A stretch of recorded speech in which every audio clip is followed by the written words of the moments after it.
நாம் தமிழர் கட்சிக்கு கரும்பு விவசாய சின்னம் இல்லையா? நீதிமன்ற கருத்தின் பின்னணி என்ன? 2010ஆம் ஆண்டு சீமான் நாம் தமிழர் என்னும் கட்சியை தொடங்கினார். 2011ஆம் ஆண்டு சட்டப்பேரவை தேர்தல் மற்றும் 2014ஆம் ஆண்டு மக்களவை தேர்தலில் இக்கட்சி போட்டியிடவில்லை. 2016ஆம் ஆண்டு தேர்தல் அரசியலில் அடியெடுத்து வைத்தது நாம் தமிழர் கட்சி.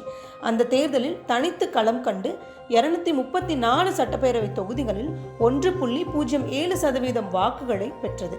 அந்த தேர்தலில் இரட்டை மெழுகுவர்த்தி சின்னம் நாம் தமிழர் கட்சிக்கு வழங்கப்பட்டிருந்தது.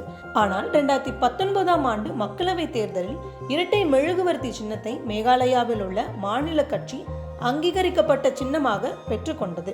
இதனால் நாம் தமிழர் கட்சி கரும்பு விவசாய சின்னத்தை ஒதுக்க தேர்தல் ஆணையத்திடம் கோரிக்கை வைத்தது. இதனை அடுத்து தேர்தல் ஆணையம் கரும்பு விவசாய சின்னத்தை நாம் தமிழர் கட்சிக்கு ஒதுக்கி இருந்தது.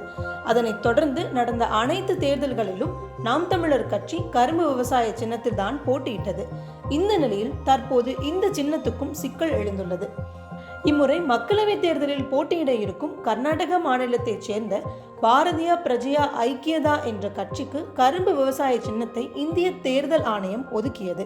எனவே கரும்பு விவசாய சின்னத்தை தங்கள் கட்சிக்கு ஒதுக்க வேண்டும் என்று நாம் தமிழர் கட்சியினர் டெல்லி உயர்நீதிமன்றத்தில் வழக்கு தொடர்ந்தனர். இந்த மனு மீதான விசாரணை நீதிமன்ற தலைமை நீதிபதி அமர்வில் விசாரணைக்கும் வந்தது. அப்போது பல ஆண்டுகளாக பல தேர்தலில் இந்த சின்னத்தில் தான் நாங்கள் போட்டியிட்டு இருக்கிறோம். ஆனால் இந்த முறை புதிதாக தொடங்கப்பட்ட ஏதோ ஒரு கட்சிக்கு சின்னத்தை ஒதுக்கி இருக்கிறார்கள் என நாம் தமிழர் கட்சியினர் சார்பாக வாதம் முன்வைக்கப்பட்டது.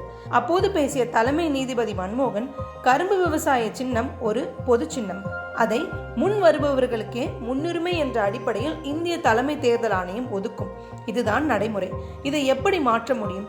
ஒரு குறிப்பிட்ட கட்சிக்காக நடைமுறையை மாற்ற முடியுமா? நாம் தமிழர் கட்சி என்பது அங்கீகரிக்கப்படாத கட்சியாக இருக்கும் பட்சத்தில் எப்படி ஒரு குறிப்பிட்ட சின்னத்தை கோர முடியும் என அடுக்கடுக்கான கேள்விகளை எழுப்பினார். மேலும் அந்த சின்னம் உங்களுக்கு கிடைக்க அதிர்ஷ்டமில்லை போல, எனவே இந்த முறை மாற்றி விடுங்களேன் என நகைச்சுவையாக கருத்தும் தெரிவித்தார்.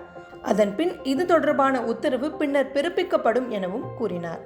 கரும்பு விவசாய சின்னத்தை தற்போது பெற்றிருக்கக்கூடிய கட்சி கடந்த ஆண்டு டிசம்பர் மாதம் 17ஆம் தேதி இந்த சின்னத்தை ஒதுக்க கோரிக்கை முன்வைத்தது. ஆனால் நாம் தமிழர் கட்சி பிப்ரவரி 9ஆம் தேதி தான் தேர்தல் ஆணையத்திடம் சின்னம் குறித்து முறையிட்டிருக்கிறார்கள். இந்திய தலைமை தேர்தல் ஆணையம் முதலில் வருபவர்களுக்கே முன்னுரிமை என்ற அடிப்படையில் பிப்ரவரி 13ஆம் தேதி கரும்பு விவசாய சின்னத்தை கர்நாடகாவை சேர்ந்த கட்சிக்கு ஒதுக்கி இருக்கிறது. இதனால் கரும்பு விவசாய சின்னம் பெறுவதில் நாம் தமிழர் கட்சி பின்னடைவை சந்தித்துள்ளது.